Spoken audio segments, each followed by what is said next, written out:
If you pop the hood of a 2026 vehicle right now, jump-starting a dead battery the way your dad taught you might literally cause an explosion. Welcome to this deep dive. Today we're unpacking a comprehensive 2026 industry analysis on modern automotive battery systems. Yeah, our mission today is really to demystify that black box under your hood, because while modern vehicles aren't just mechanical anymore, they're essentially rolling computer networks. Right. I mean, they demand massive, constant power for all the advanced driver assistance systems and that continuous start-stop technology. The old lead-acid battery was just like a dumb box of juice to crank the starter. Exactly. But today's batteries are the central nervous system of the car. And to handle that extreme metabolic load, the chemistry had to completely evolve. We're talking moving away from those standard flooded lead-acid setups, right? Yeah, those were basically just lead plates sloshing around in a liquid bath. Now, the baseline is sealed absorbent glass mat, or AGM batteries, and ultralight lithium iron phosphate systems. Okay, so with AGM, the acid is suspended in a fiberglass sponge or something. Spot on. That drastically lowers the internal resistance. So it allows power to discharge and recharge rapidly to support those engine cycles.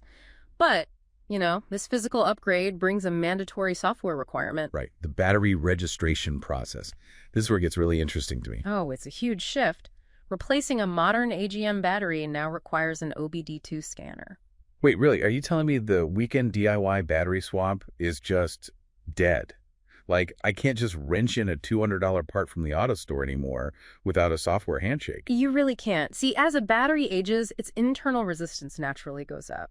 The car's computer constantly tracks this degradation. Okay. And it actually increases the charging voltage from the alternator to compensate over time. So if you bypass the software handshake and just, drop in a fresh battery without resetting that computer baseline, the alternator will overcharge and literally cook the new battery from the inside out in just a matter of months. Oh, wow. Yeah, so for millions of modern vehicles, the DIY swap is effectively blocked by proprietary software. That is wild. So you're completely at the mercy of the computer. But all that precise software management kind of goes out the window when extreme weather hits, right? It's a major vulnerability, yes, especially with extreme cold. Those new lithium batteries are, they can last up to 15 years, but sub-zero temperatures cause a physical phenomenon called lithium plating. Plating. What does that do? Well, if you try to force a charge into a frozen lithium battery, the lithium ions can't process properly. They just accumulate as solid metal on the internal components, which permanently ruins the cells. Wait, so how do they survive a winter in the Midwest then? If you turn the key, the alternator is going to immediately try to push a charge. So to survive, premium 2026 lithium batteries now use built-in thermal heating pads. Really? Heating pads inside the battery? Yeah. When you turn the key, the battery actually diverts its initial electrical flow to warm its own core up to 41 degrees before it even allows the alternator to push a charge. Let me challenge that, though.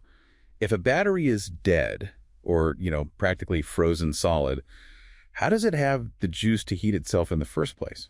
That's the brilliance of the design, actually. The battery management system keeps a strict reserve of power locked away specifically for this thermal sequence. Oh, I see. Yeah, it simply won't let you drain the battery past that critical heating threshold. That is crazy smart. Yeah. But let's say it's an older lead-acid battery and it does completely die. The analysis highlights a major hazard here. Oh, absolutely. When those old batteries die, the water inside undergoes rapid electrolysis. And that vents highly explosive hydrogen gas, right? Which brings us to the physics of jump-starting. Why is connecting that final negative clamp to the dead battery a literal recipe for an explosion? Well, completing any raw electrical circuit creates a spark. So if you connect that final negative clamp directly to the terminal of a dead battery, you are introducing a spark directly inside an invisible cloud of flammable hydrogen. You're basically lighting a fuse. Exactly. And that's why the strict safety sequence requires placing that final negative clamp on an unpainted chassis ground. Like a solid metal bolt on the engine block or something. Right. It grounds the circuit while keeping that inevitable spark a safe distance from the gas. It's also why smart, spark-proof portable lithium jump starters are totally taking over the market. They use microprocessors to verify a safe connection first. Yeah, before they push a single amp of power. Good to know. And, whether you're dealing with a cooked AGM or a frozen lithium setup, eventually you'll need a replacement. Which brings us to the wallet impact. If you've been to a mechanic recently, you've probably seen a core charge on the invoice. Yeah, that refundable fee is a massive structural success. If we looked at localized ecosystems like Greenfield, Indiana, that core charge drives a staggering 99% successful recycling rate for toxic lead-acid batteries nationwide. 99% is almost unheard of for any recycled material. It really makes you think about the big picture here. It really does. It's a completely closed-loop economy. But it leaves you with an uncomfortable question. If our cars now require sophisticated proprietary computer software just to accept a basic replacement battery, at what point do we stop actually owning our vehicles and merely subscribe to their hardware? Something for you to ponder the next time you pop the hood and stare at that little black box.